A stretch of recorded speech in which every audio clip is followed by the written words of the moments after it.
Bom dia a todos. Eu vou dar sequência ao estudo de Romanos capítulo 8, dos versos 12 ao 17. Basicamente, o texto de Romanos 8 vai tratar sobre a questão da vida pelo Espírito, mas também nessa questão da oposição contra a carne. E hoje vamos tentar entender esses conceitos de vida pelo Espírito, vida pela carne, essa questão do conceito de adoção, que é um conceito muito caro para nós que somos cristãos, né? Nós não somos da raiz de Israel, nós não somos considerados filhos legítimos, assim, no sentido de que não somos filhos de uma descendência direta, mas nós fomos tornados filhos por adoção em Cristo. Tá? E esses são os conceitos que aparecem aqui nesses 5 versículos. Então, do verso 12 em diante, diz: portanto, irmãos, estamos em dívida, não para com a carne, para vivermos sujeitos a ela. Pois se vocês viverem de acordo com a carne, morrerão. Mas se pelo Espírito fizerem morrer os atos do corpo, viverão. Porque todos os que são guiados pelo Espírito de Deus são filhos de Deus. Pois vocês não receberam o Espírito que os escravize para novamente temerem, mas receberam o Espírito que os torna filhos por adoção, por meio do qual clamamos, Abba, Pai. O próprio Espírito testemunha ao nosso espírito que somos filhos de Deus. Se somos filhos de Deus, então somos herdeiros, herdeiros de Deus e co-herdeiros com Cristo, se de fato participamos dos seus sofrimentos, para que também participemos da sua glória. Vamos orar. Nosso Deus e Pai, nós louvamos e agradecemos ao Senhor por esse momento, louvamos pelas pessoas que aqui estão. Obrigado por esse desejo de avançar numa vida de santificação, de conhecer mais profundamente as questões relacionadas também com nossa filiação ao Senhor, a nossa vida com o Senhor, uma vida de santidade, Pai. Obrigado pelo culto ontem à noite, obrigado porque o Senhor nos presenteou com tantas coisas.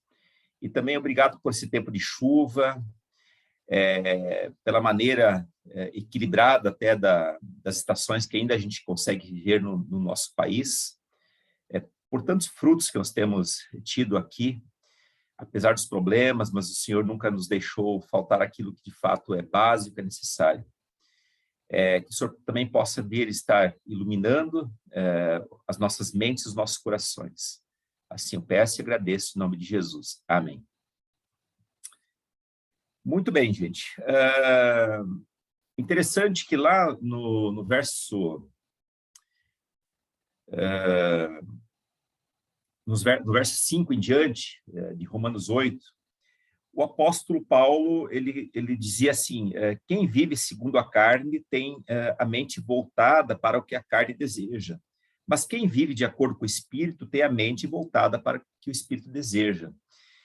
E agora ele vai iniciar ele vai dar continuidade àquilo que já vinha dizendo. Portanto, irmãos, estamos em dívida não para com a carne. Eu vou fazer aqui a apresentação do nosso texto.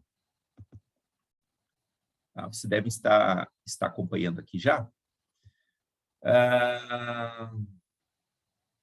O interessante é que o que Paulo escreve aqui, ele está escrevendo para cristãos, tá? Ele não está, assim, nesse momento, preocupado em responder questões de pessoas que não são crentes. Não está preocupado em provar a existência de Deus, e muito menos combater agora a questão da carne naquelas pessoas que não têm nenhuma relação com a igreja. Porque as pessoas que não foram salvas, elas vivem uma vida de carnalidade por si só. e a gente vai procurar entender o que Paulo está querendo dizer aqui. Então, Paulo trata os crentes de Roma de irmãos, ele trata os crentes de Roma como irmãos, e eles são irmãos. Tem ali irmãos mais experientes, tem irmãos que acabaram de ter um momento de conversão, mas eles são irmãos. São pessoas que tiveram, em algum sentido, em algum aspecto, alguma experiência com Deus, que os libertou de uma vida de pecado. Tá? Isso é uma questão que precisa ficar bastante clara para a gente. Então, eram pessoas que já haviam se convertido, eles haviam experimentado as bem-aventuranças da salvação providas pelo Senhor Jesus Cristo. Agora, quando a gente se converte, é como se a gente entrasse numa escola. Então, assim, nós nos convertemos, a gente foi matriculado numa escola, e a partir disso, segue toda uma vida de formação que vai até o final da vida do crente.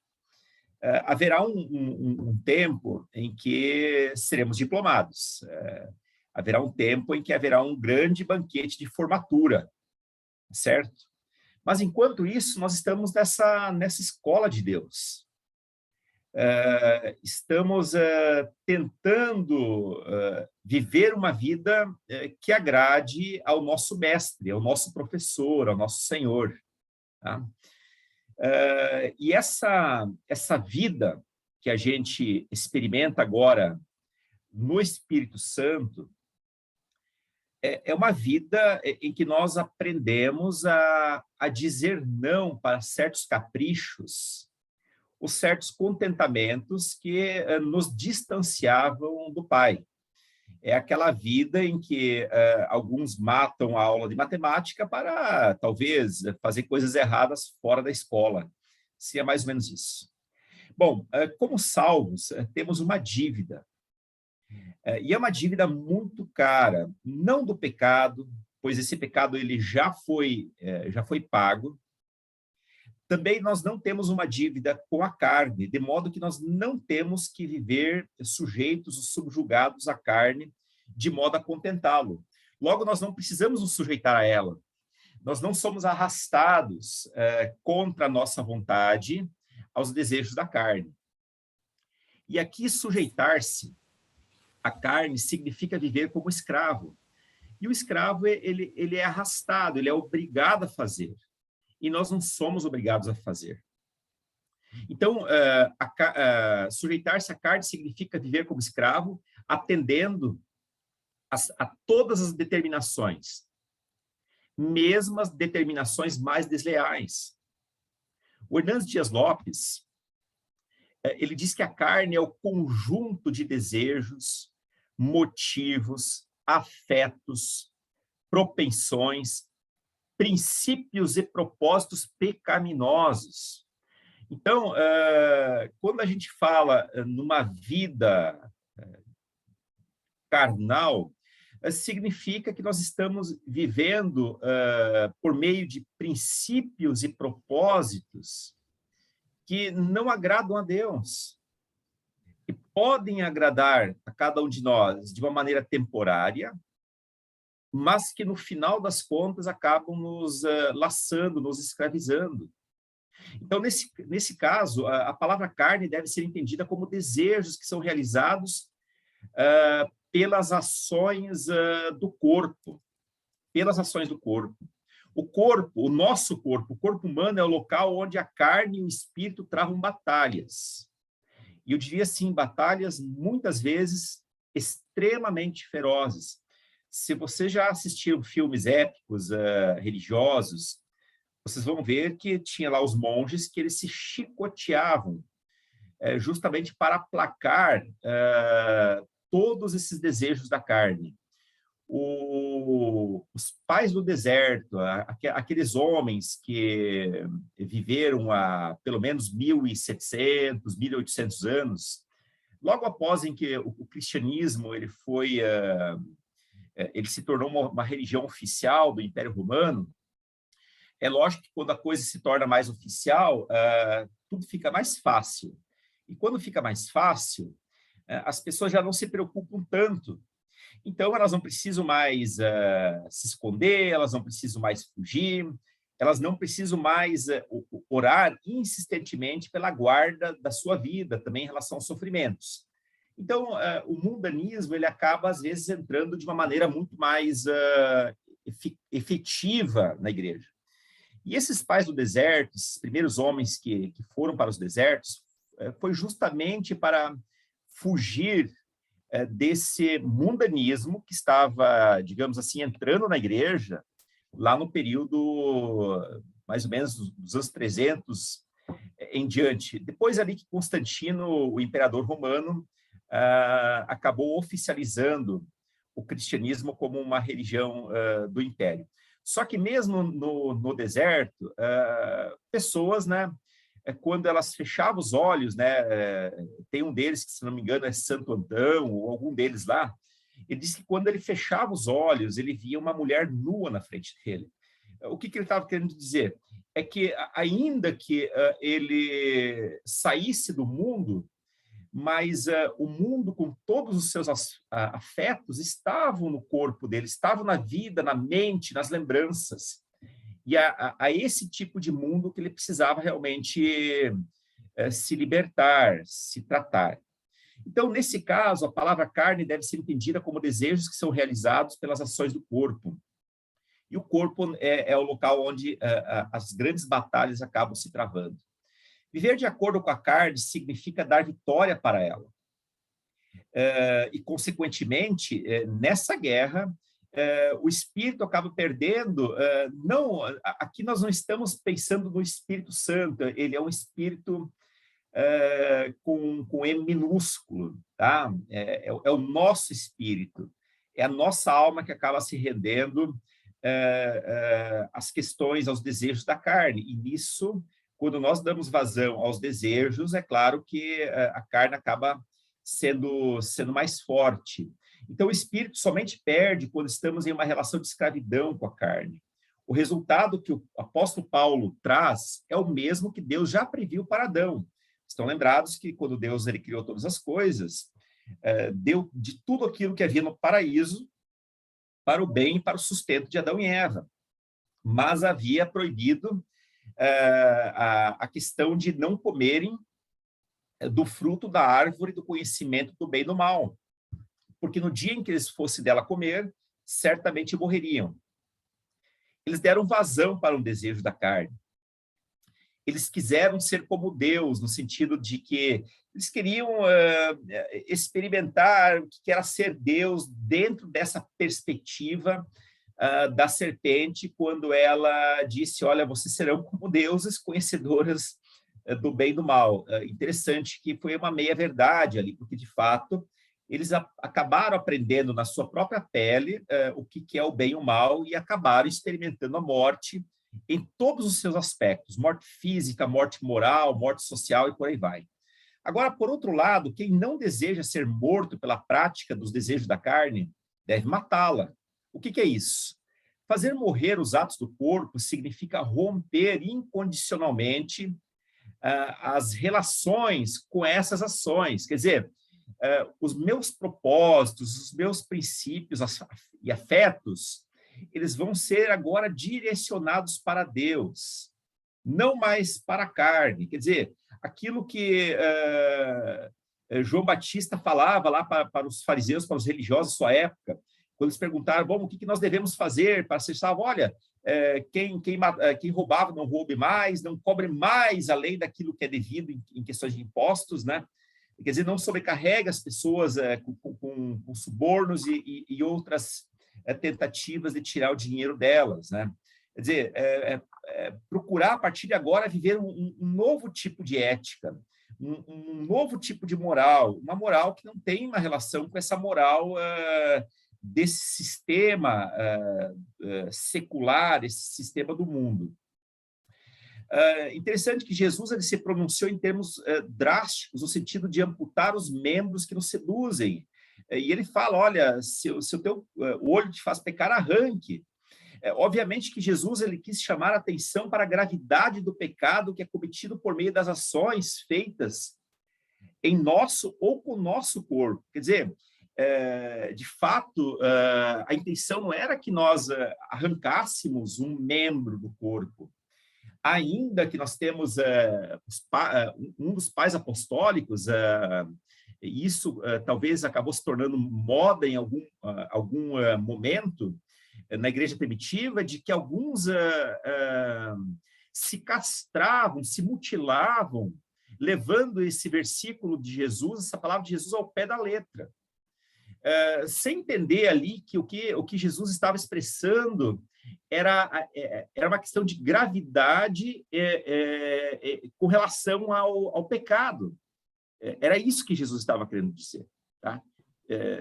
Em nenhum momento assim ele imaginaria que talvez alguém pudesse, de fato, arrancar uma parte do corpo. Bom, desse modo, segundo nos ensina Hernando Dias Lopes, não se trata aqui de masoquismo, alguém que fere o corpo para ter algum tipo de prazer, ou de um sofrimento auto-infligido, ou de um ascetismo. O que é um ascetismo? É você negar toda e qualquer forma de prazer, né? Em que se rejeitam, nega as necessidades naturais do corpo. Mas mortificar a carne aqui significa basicamente em reconhecer o mal como mal e repudiar esse mal de uma maneira veemente. Hoje a gente vive um secularismo bastante grande, e eu diria assim, até uma dualidade na questão do bem e do mal, no seguinte sentido: mas será que tal coisa é ruim mesmo? É aquela ideia assim que às vezes depende de como o diretor de um filme ele conduz aquele filme, a gente acaba torcendo para o bandido, né? Então, às vezes, dá a impressão que essa questão de bem e mal, eles meio que se misturam. Ora, a Bíblia chama o que é ruim mesmo, o que é pecado mesmo, o que é mal mesmo, que diz assim com M maiúsculo. E ouvindo dias atrás um podcast sobre essa questão teológica do mal, mas também pensando agora na questão do cinema, um dos teólogos falou o seguinte, que olha, hoje o único gênero de filme que mostra que o mal é mal mesmo são os filmes de terror, porque ali o mal ele é mal, ele é algo muito ruim, algo que assusta. Um filme policial, ou algum outro tipo de romance, ora, às vezes o mal tem as suas desculpas, as suas questões, e é naquela dinâmica que eu falei que a gente até acaba, às vezes, torcendo para o bandido no filme, o que seria uma coisa muito, muito ruim. Tá? Eu, particularmente, não assisto filme terror, não gosto, mas, bom, eu acho que vale aqui como uma ilustração. Quer dizer, abrir mão, romper com a carne, significa romper com essa estrutura de maldade que a gente vê em todos os lugares, na família, no comércio, assim, nas relações humanas e do homem com a natureza em todas as suas dimensões. Tá? Então, trata-se aqui de crucificar a carne com suas paixões e desejos, de acordo com Gálatas 5:24. Não sou eu mais quem vivo, mas é Cristo que vive em mim. Quer dizer, se Cristo vive em mim, eu preciso, de fato, fazer uma opção. Então, esse processo de crucificar a carne é chamada de santificação, que é um outro termo muito caro, muito importante para nós cristãos. Nós somos passivos na justificação e na regeneração, quer dizer, Deus nos escolheu, Deus ele nos convenceu do pecado. Agora, no processo de santificação, que o processo pelo qual todo cristão passa a vida inteira, de modo a ficar cada vez mais parecido com Cristo, e que deve ser o ideal de todo crente, nós temos uma participação direta. Quer dizer, no processo de justificação, nós nada podemos fazer de muito significativo, porque a salvação é um ato gratuito de Deus, é Deus quem nos salva, é Deus que nos justifica. É como se ele nos matriculasse agora nessa grande escola.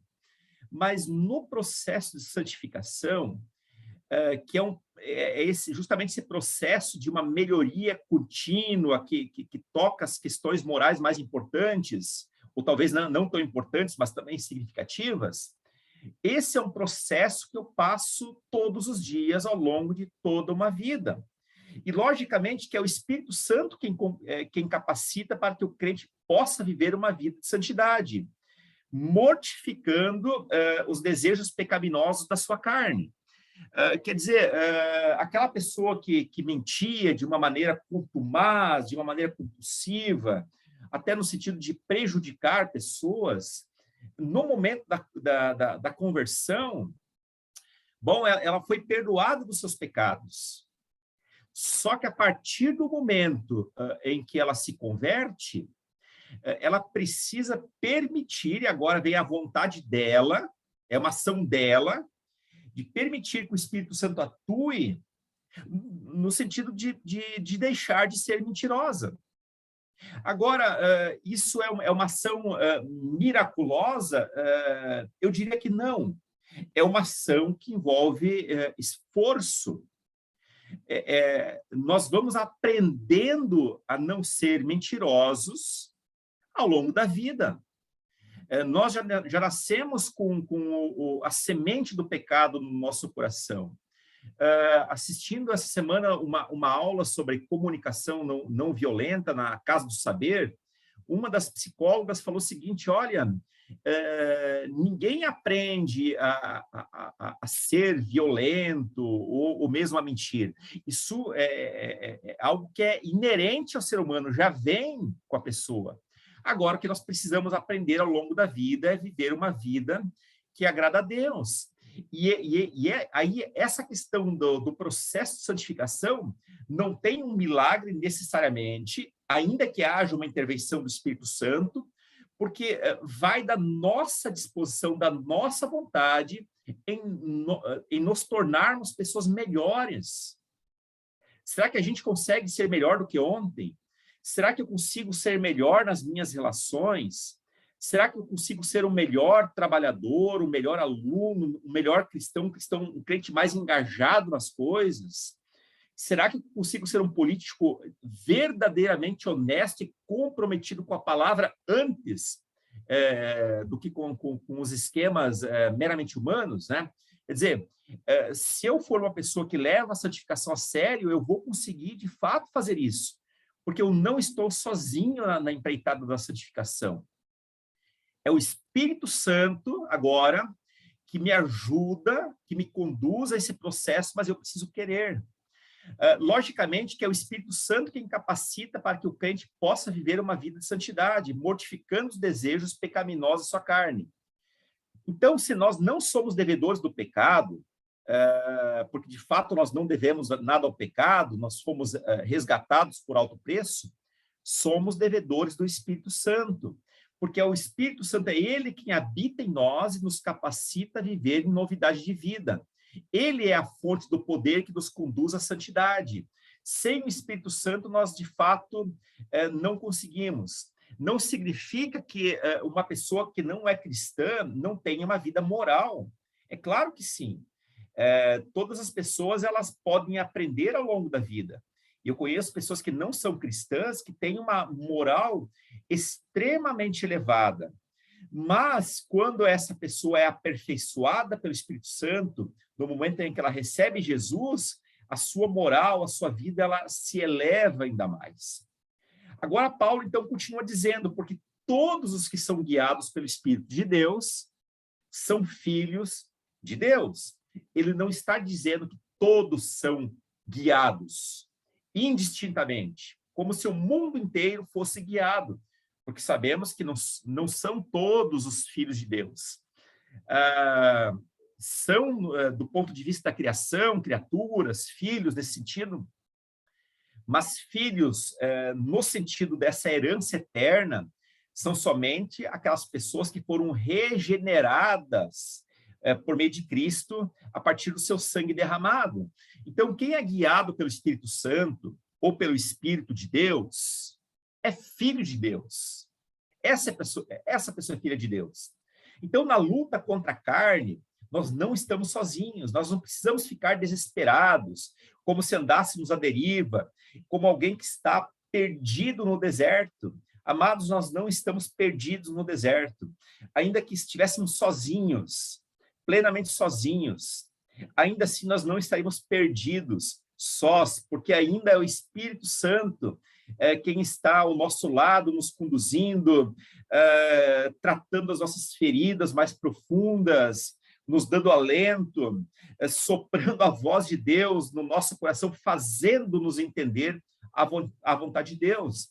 Então, embora a luta contra a carne seja árdua, e quem tem vícios sabe o que é isso, quem tem algum tipo de pecado que luta há muito tempo sabe que a luta contra a carne é árdua, que se ela em algum momento se descuidar, ela pode cair de novo.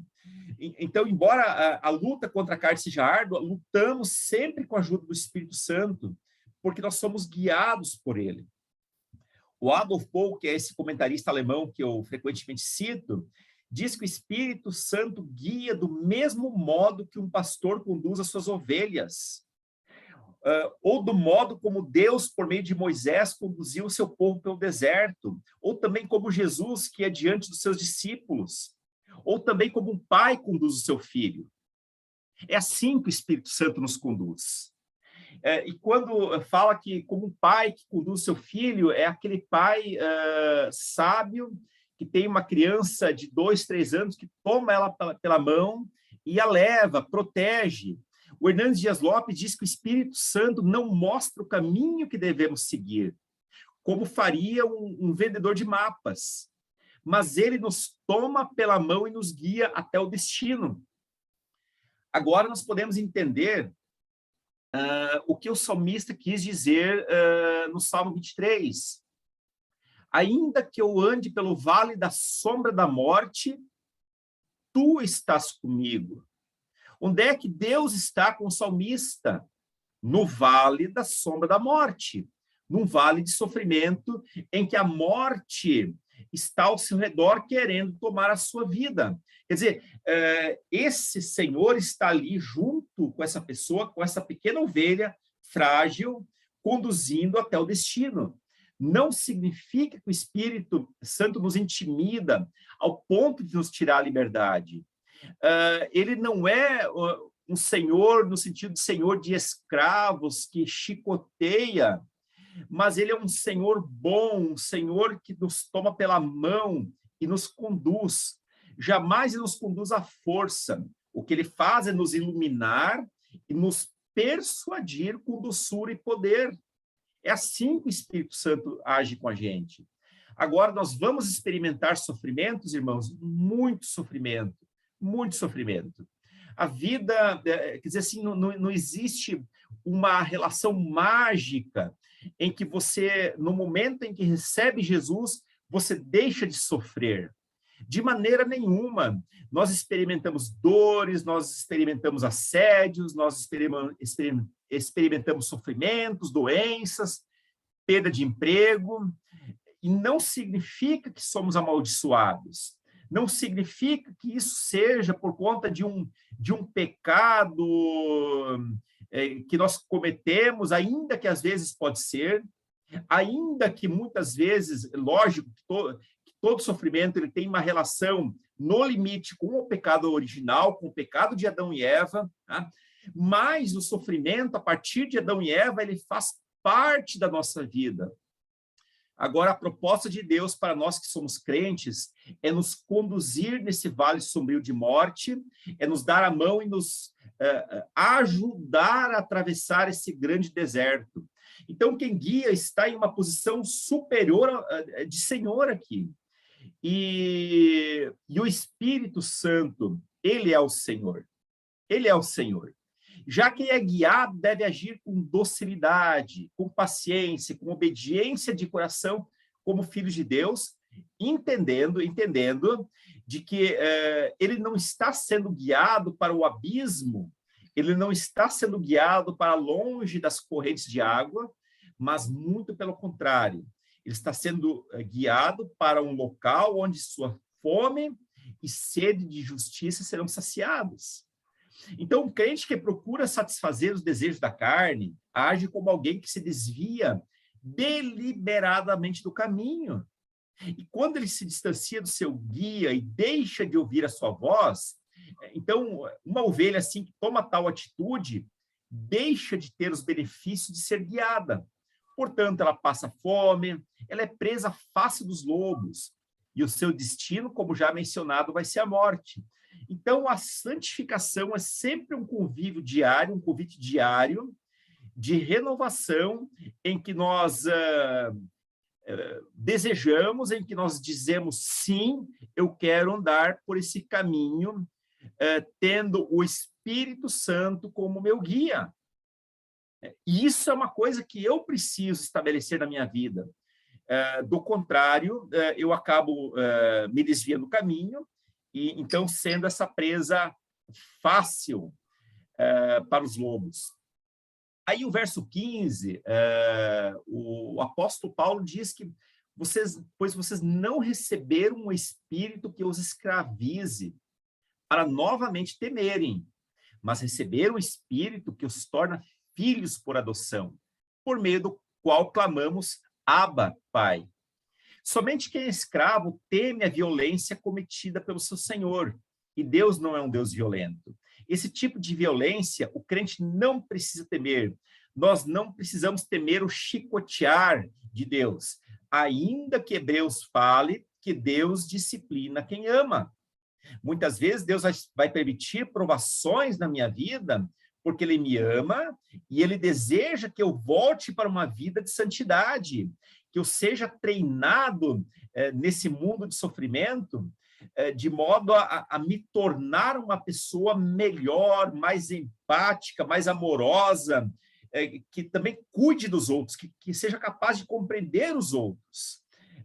O Senhor Jesus, ele consegue nos entender completamente, ele entende o seu e o meu sofrimento, porque ele foi um homem de dores, ele foi experimentado na dor. Então, a dor que você, irmão e irmã, passa, são as dores que Jesus passou. Então, ele pode nos entender, ele pode ser o nosso único mediador, porque ele entende o teu e o meu sofrimento. Ele conhece a tua e a minha tentação, porque a palavra diz que em tudo ele foi tentado, mas ele não pecou. Diferente de nós, que muitas vezes pecamos, saímos desse trilho em que o guia, o Espírito Santo, está nos conduzindo para tentar buscar outras pastagens. Mas aí a gente sabe que o caminho, geralmente, é um caminho de morte. Então, os crentes de Roma receberam o Espírito Santo, que os tornou filhos de Deus por adoção. E esse Espírito Santo, esse selo, ele é recebido no momento em que a pessoa se converte. No momento em que a pessoa se converte. Ali ela recebe o Espírito Santo. Existe, claro, uma vertente em que diz em que fala sobre o batismo no Espírito Santo como uma segunda experiência. Outra linha fala de um processo de santificação em que a pessoa experimentará a plenitude do Espírito Santo, que é a linha que eu mais gosto de adotar. Mas, independente da forma que isso seja feita, se for batismo com o Espírito Santo ou a plenitude no Espírito Santo, basicamente o resultado é o mesmo. É uma vida de santidade em que nós ficamos moralmente melhores, até mais capacitados para enfrentar as adversidades da vida. A gente fala muitas vezes, por exemplo, irmãos, na questão de um avivamento, e gostamos disso, e nós devemos desejar o avivamento. Mas, queridos, o avivamento, ele não vem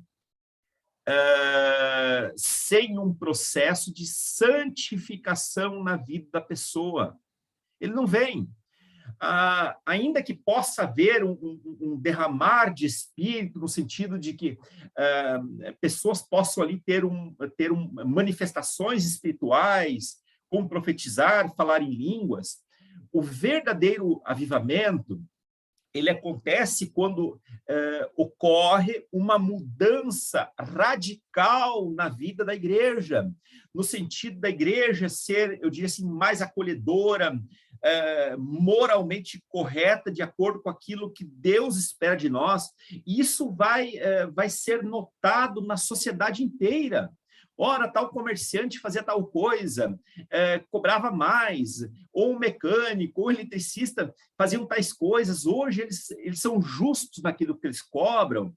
Quer dizer, ali o mundo começa a perceber como os filhos de Deus, pessoas que vão na igreja, são santas, porque elas se negam a fazer coisas que fogem de uma ética divina. Então, interessante aqui, a palavra, voltando para a questão da adoção, a palavra grega para adoção, o apóstolo Paulo diz que o Espírito que os torna filhos por adoção, essa palavra adoção vem do grego hutesia, que indica uma nova relação em que o crente experimenta todos os direitos, privilégios e responsabilidades dessa nova relação. Eu acho interessante isso. Uma vez que nós não somos filhos de sangue, do ponto de vista hereditário aqui, somos filhos adotivos, mas a partir do momento em que Deus nos adota como filhos, nós acabamos gozando de todos os direitos, privilégios, mas também responsabilidades dessa nova relação. Responsabilidade de uma nova relação numa família significa se engajar plenamente com essa família, tá certo? Nós não somos hoje apenas espectadores num culto. Como eu já ouvi pessoas falando, não, eu vou procurar uma igreja avivada. Ora, isso é absolutamente ofensivo quando a pessoa fala assim, olha, eu vou procurar uma igreja avivada, quer dizer que a minha igreja é uma igreja morta, uma igreja sem espírito. Quer dizer, o que essa pessoa ela está fazendo para tornar essa igreja avivada? Aquilo que a gente já falou anteriormente, olha, o avivamento ele começa na vida de cada um. Ele é um processo interno operado pelo Espírito Santo e que ele pode se espalhar por toda a igreja, mas precisa começar na minha vida e ele é acompanhado sempre com um sentimento de humildade, não um sentimento orgulhoso que rebaixe os outros irmãos em Cristo. Tá certo? Então, essa adoção, ela confere direitos, ela confere privilégios, mas também nós temos responsabilidade. Como crentes, nós temos que nos engajar nas coisas de Deus. A igreja não é uma instituição meramente humana. Jesus criou a igreja.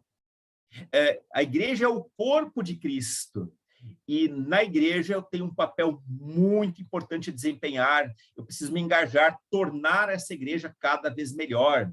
Com os meus dons, com os meus talentos, com bens, com tudo aquilo que eu tenho. Eu preciso tornar essa igreja melhor, mais, eu diria assim, mais santa. Como filhos, podemos nos achegar diante de Deus em oração sem nenhum constrangimento, pois o acesso ao Pai foi aberto, o véu foi rasgado. Segundo Adolf Paul, o Espírito Santo age sempre de modo cristocêntrico. O Espírito Santo sempre aponta para Cristo.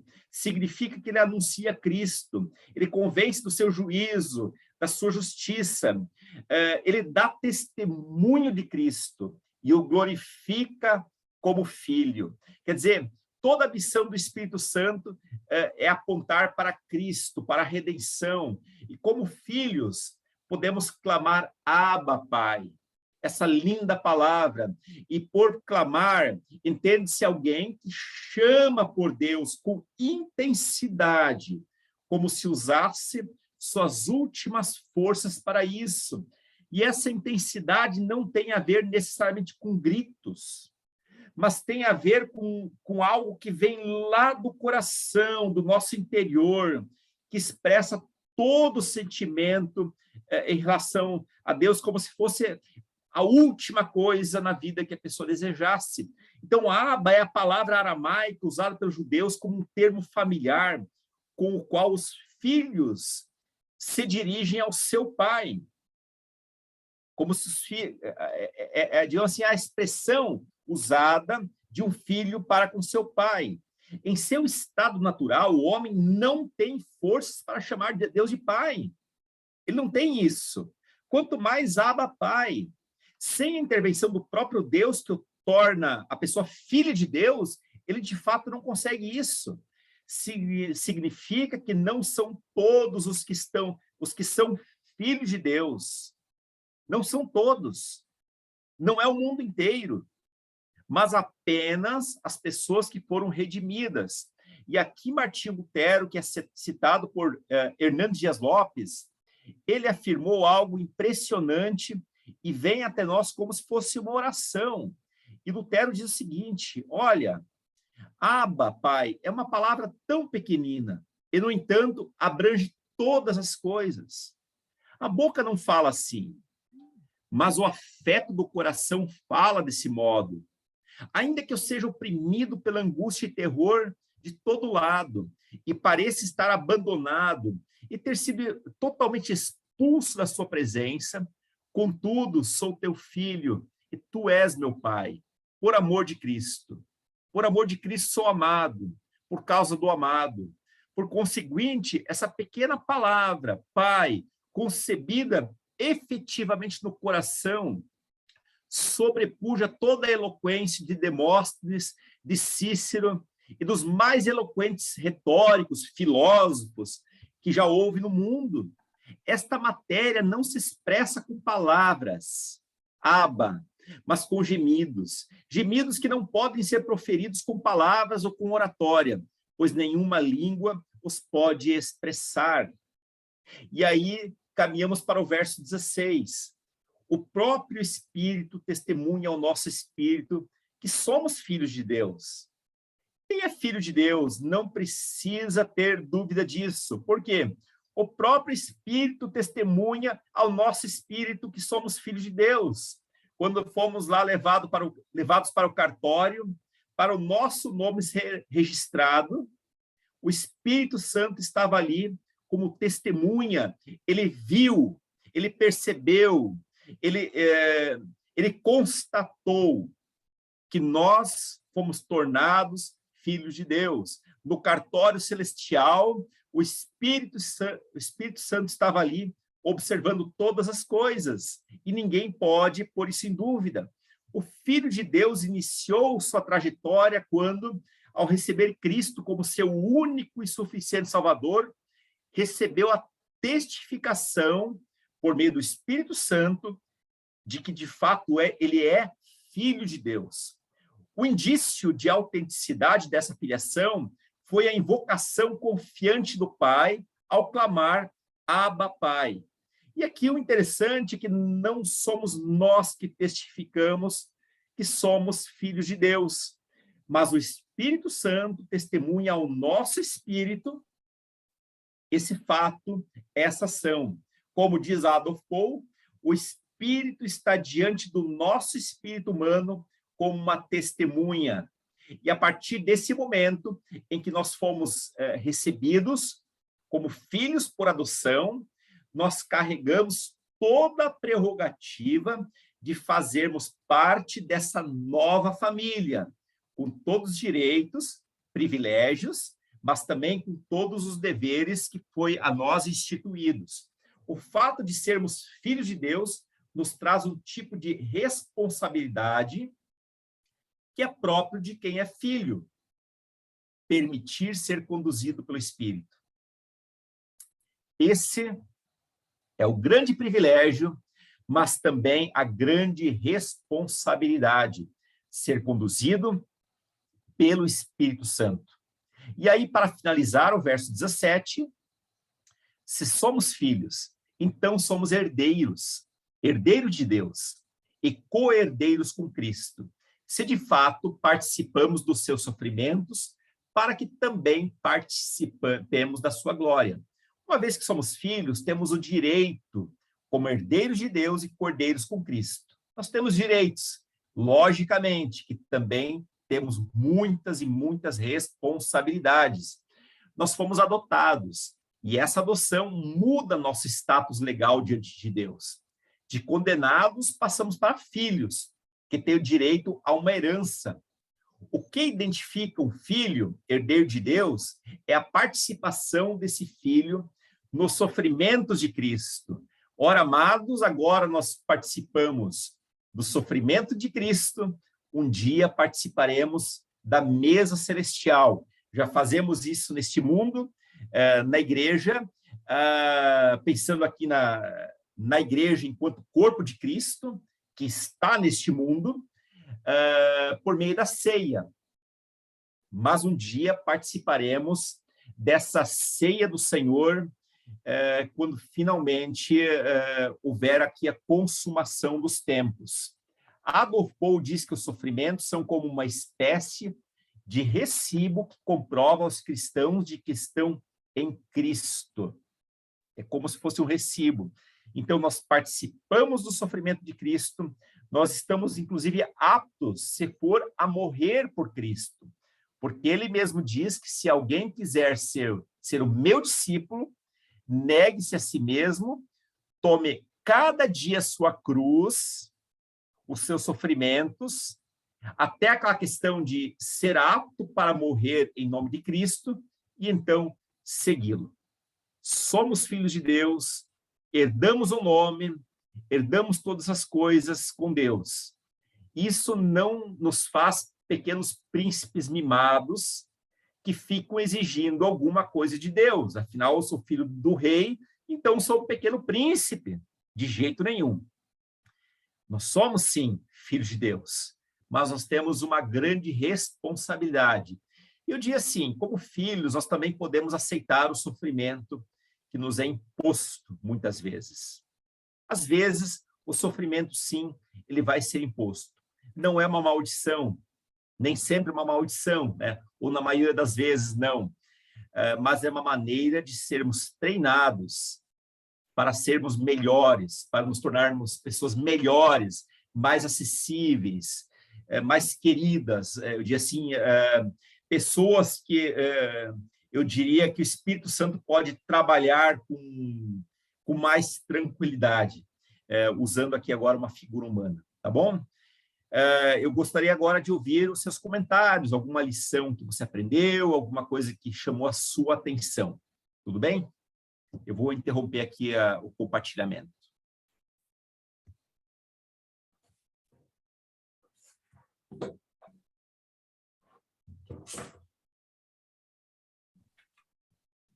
Pastor Marcos, tem uma pergunta. Sim. Como cristãos, até onde vai a nossa responsabilidade ou agir do Espírito em nós? E para o não cristão, ele é livre para escolher? Por exemplo, o não crente, ele tem liberdade de escolher? Vamos para a primeira pergunta. Até que ponto vai a responsabilidade do crente? Ela vai até o limite. Nós temos 100% de responsabilidade. Tá? 100%.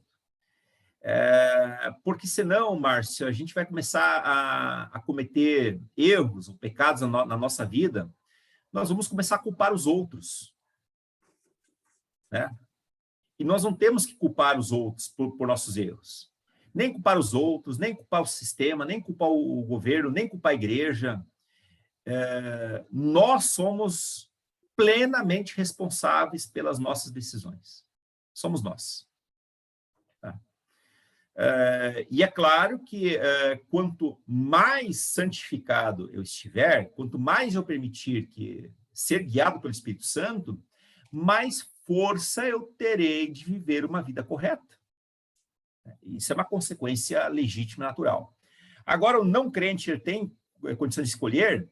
Nós temos, enquanto Igreja Holiness, nós viemos de uma tradição wesleyana, arminiana. John Wesley, né? E Armínio, tá? Wesley, esse avivalista inglês do século XIX. Sim, nós compreendemos a questão do livre-arbítrio. Nós podemos simplesmente resistir e não aceitar a graça. Para os calvinistas, talvez os mais radicais, o não crente não tem essa liberdade, né? Porque ele está morto em seus delitos e pecados, tudo mais. Logicamente, eu entendo isso como uma ilustração. Mas, sim, nós temos uma consciência formada, nossa consciência ela também é formada pelas relações que a gente vive em sociedade, relações familiares em sociedade, por aquilo que lemos, ouvimos. Então, sim, de tal modo que não são todos que não são filhos de Deus que vivem uma vida plenamente mundana. Tem gente com uma moral extremamente elevada que deixaria qualquer cristão envergonhado. De tamanha é a sua vida moral que leva em sociedade. Porque ele decidiu ser uma pessoa melhor. Porque ele está comprometido com a vida humana. É aquela questão que todos nós, Márcio, nós temos uma centelha de Deus nas nossas vidas. Todos nós. Isso é uma frase que eu pego dos clássicos, dos antigos. Essa coisa da centelha de Deus.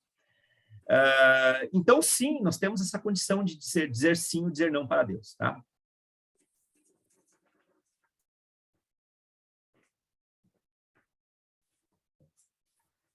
Mais alguma dúvida, alguma pergunta? Eu estou lembrando, pastor Marcos, eu não lembro quando foi, mas de uma frase muito parecida com...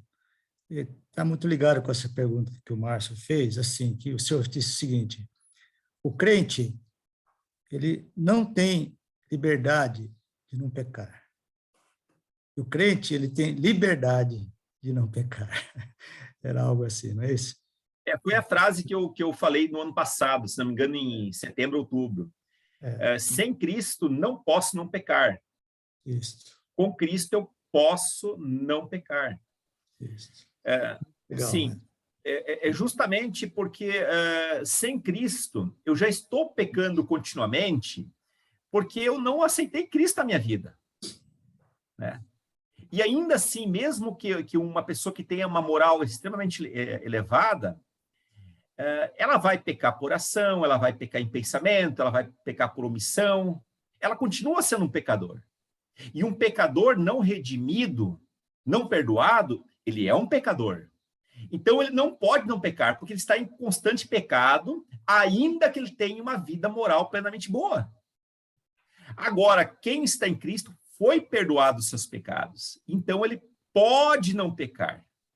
Ele pode não pecar. Tá? Porque o passado, os pecados do passado já foram perdoados, não só passado, presente e futuro, mas assim, vamos pensar em termos humanos, em tempos cronológicos. Ele foi perdoado e agora eu posso, de fato, optar em não pecar. Eu posso não pecar. Tá? Eu poderia pensar uma coisa muito ruim, por exemplo, sobre Josué, mas eu, imediatamente, quando algum pensamento vem, eu peço para o Espírito Santo, olha, me livre disso. E aí eu não penso mais. Tá certo?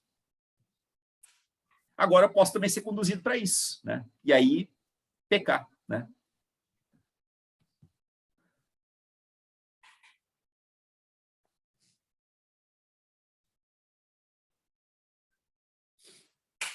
Mas eu não pensei nada errado contigo não, José, viu? Fica tranquilo. Só às vezes.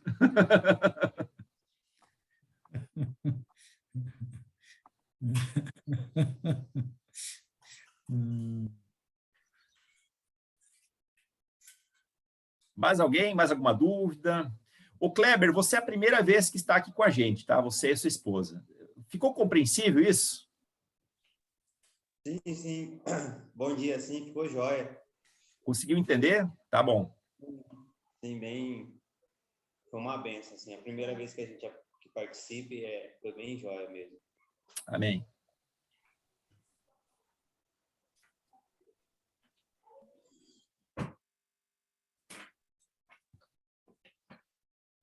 Eu tenho um comentário que eu queria fazer, do versículo 17, lá no finalzinho do texto de Adolf Paul. Os sofrimentos são como uma espécie de recibo que comprova aos cristãos que estão em Cristo. Durante a minha juventude, o desafio da santidade foi sempre um grande desafio na minha vida, né?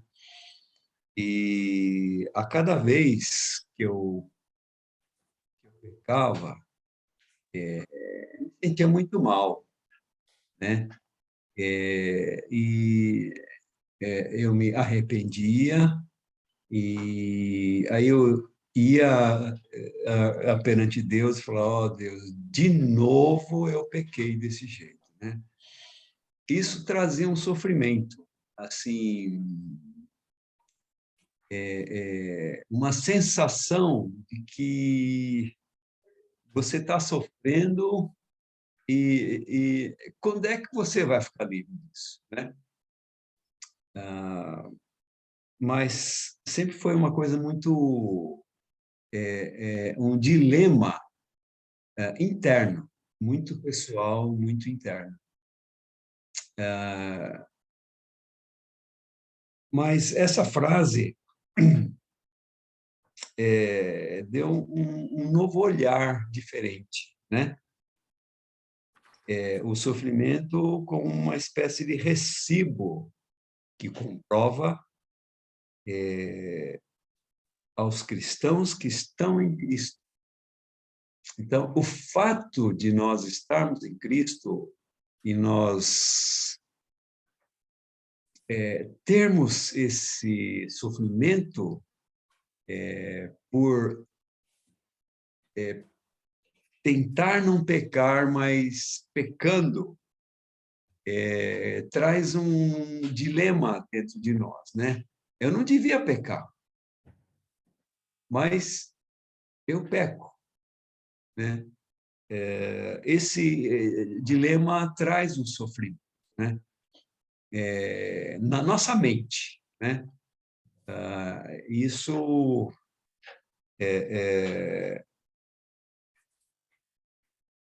nós participamos do sofrimento de Cristo e participamos da sua glória.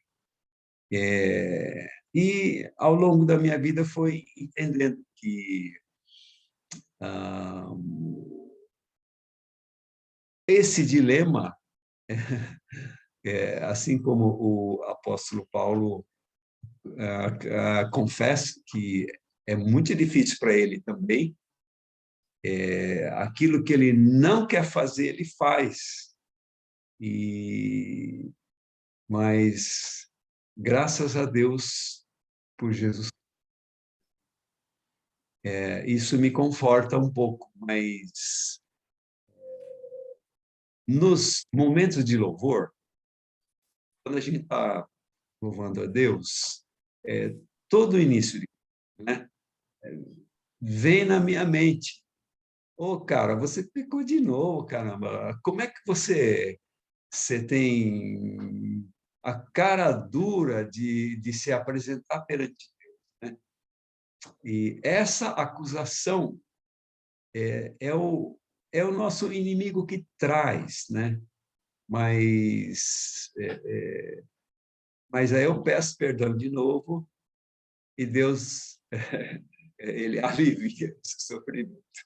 Esse dilema que eu venho carregando e ao mesmo tempo é a chancela, o sofrimento é a chancela de que nós somos participantes da glória. Então, nós vamos estar sempre carregando esse fardo da nossa carne, mas a nossa luta é cada vez maior e cada vez mais eu sinto que os grandes pecadões, talvez eu parei de cometer, mas os pecados mais internos, mais de intenção da mente, do coração, isso continua. E é uma luta desse tipo, né, que me leva a sempre retornar para Cristo, né? Obrigado. Perfeito, Gilson, obrigado aí pelo seu depoimento. E a vida da gente vai ter essas questões. Quem erra, quem peca, não sente nada, né? É porque talvez já está com uma vida assim, uma mente cauterizada, né? Já não sente, né? Quem já sofreu queimadura, né? Perde a sensibilidade na pele. E se a gente perde essa sensibilidade no campo da mente, é uma questão até de se questionar, tá certo? Martinho Lutero, ele tinha muito isso, no sentido desse sentimento de culpa, sabe? E ele tinha um confessor, um padre lá que ele procurava, e o padre ficou irritado com ele certa vez. Porque qualquer coisa que Lutero fazia, pensava, ele ia lá e tem um pecado para confessar, né? Aí um dia o padre falou para ele, olha, o dia que você tiver uma coisa realmente importante para me falar, né, você me fala, né? Mas é que, lógico, na questão do Lutero é um pouquinho diferente, porque ele ainda não conhecia a questão da graça mesmo, salvação pela graça, né? E ele teve essa libertação desse incrível sofrimento quando ele finalmente se deparou com aquele versículo que a minha graça te basta, né? No sentido assim, pela graça sois salvos por meio da fé, tá certo? Essa questão aí, né? A salvação por intermédio da graça, ali que ele realmente descansou, né? Eu acho que ele sofreu depois, mas ele sofreu, talvez, não foi um sofrimento tão intenso, né? Mas eu, quando peco, eu me sinto mal, me sinto triste, né? E cada um de nós vai passar por esse momento, né? Mas 1 João diz, lá em 2:1, filhinhos, não pequem, mas se todavia alguém pecar, temos um advogado, né? Então tem um promotor de um lado acusando, olha, ele pecou. E aí eu olho assim para o promotor, é verdade, eu pequei, eu sou né? E aí o advogado no lado, ele disse assim, olha, calma, fica em paz, eu sou teu advogado, estou aqui, eu sou amigo do juiz. Eu sou amigo do juiz. Então, eu me acerto com ele, né? E é isso que acontece. Tá? Exatamente isso que acontece. Tá bom? Mais alguém? Mais alguma coisa?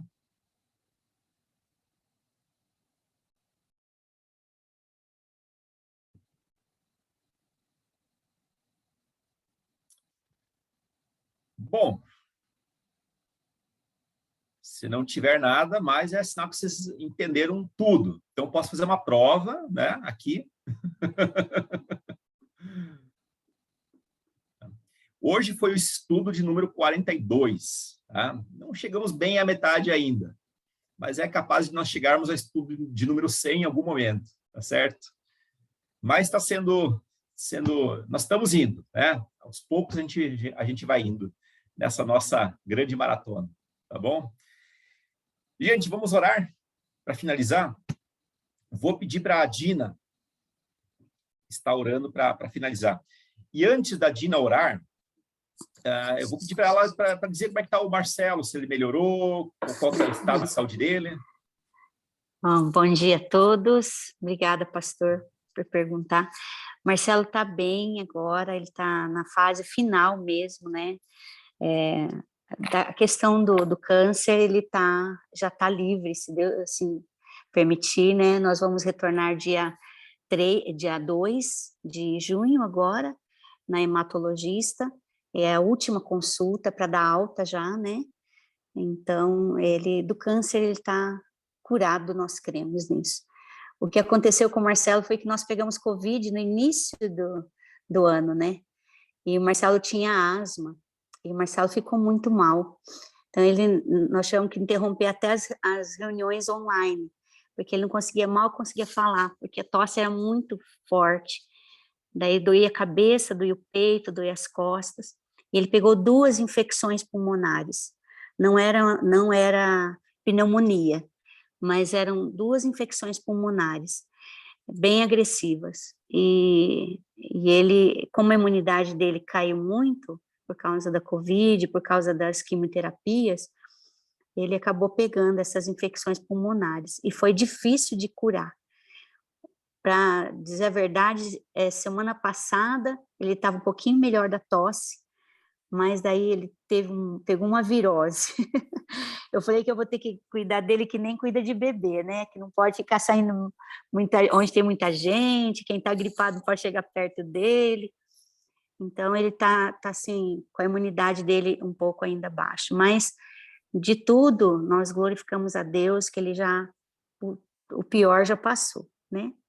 E aproveitando, pastor, antes de orar, eu lembrei aqui, não sou eu mais que vivo, mas Cristo vive em mim, e a vida que agora vivo, a vivo pela fé no Filho de Deus, né? Jesus Cristo, nosso Senhor. Então, nós nos convertemos na igreja metodista lá em Londrina, e o nosso pastor sempre falava isso para nós, quando a gente chegava sempre chorando, né? Falando com ele, está acontecendo isso, estamos passando por isso, estamos sofrendo. Ele disse, que bom, né? Sinal que nós estamos caminhando contra o inimigo, né? E junto com Jesus, né? Então, ele falou, quem não tem luta, não tem, porque não está indo no caminho certo. Não que a gente tem que ter luta, né? Mas a gente entende isso. Eu achei muito interessante que o Gilson comentou aqui, né? Esse verso aqui, né? Os sofrimentos são... os sofrimentos, não. É isso mesmo. Os sofrimentos são como um comprovante, né? Um recibo, né? De que nós estamos com Cristo, né? Os nossos sofrimentos. Então, é isso. Eu agradeço a Deus toda vez que a gente tem qualquer coisa aqui em casa. Muito obrigada, Senhor. Vamos crescer mais um pouco, né? Vamos passar mais um. Mas é isso. Obrigada por perguntar, viu? Se Deus quiser, semana que vem, a gente já vai estar retomando. Ele vai estar voltando já para o DF essa semana que vem. E vai voltando aos poucos. Ainda tem muitos tratamentos que ele está fazendo, fisioterapia pulmonar, inalação, ainda está fazendo em casa, mas ele vai voltando aos poucos, tá bom? Obrigada. E não, vamos orar. Também aproveita e ora pelo Reinaldo, tá? O pai da Késia, tá? Uhum. Eu senti ele bastante, assim, cansado. Abatido, né? Abatido, né? Uhum. Então... Vamos orar sim, pastor. Podemos orar. Pai, nós queremos te agradecer por esse estudo de hoje. Te agradecemos pelo privilégio de termos pessoas tão queridas, Senhor, que nos conduzem a ter estudos como esse, Senhor. Nós queremos agradecer pela vida do pastor Marcos Roberto, pela Margarete, a Deus, que sempre estão dispostos a nos ensinar, a cuidar de nós nessa área de estudo bíblico, Senhor, e nós te louvamos por isso. Oramos para que o Senhor conceda a eles saúde, graça, e a tua sabedoria, a tua graça, teu discernimento esteja sempre na vida deste casal tão precioso. Senhor, nós também oramos agradecendo nesta manhã pela vida, ó Deus, do Reinaldo, pela vida do Marcelo, pela vida de tantos outros, Senhor, do Márcio Machado, por tantos outros que têm sido acometidos de males, Senhor, mas que estão tendo a vitória. Obrigada por aqueles que já foram curados de Covid, Senhor, o seu Ronda, Senhor, tantos outros ali na nossa igreja.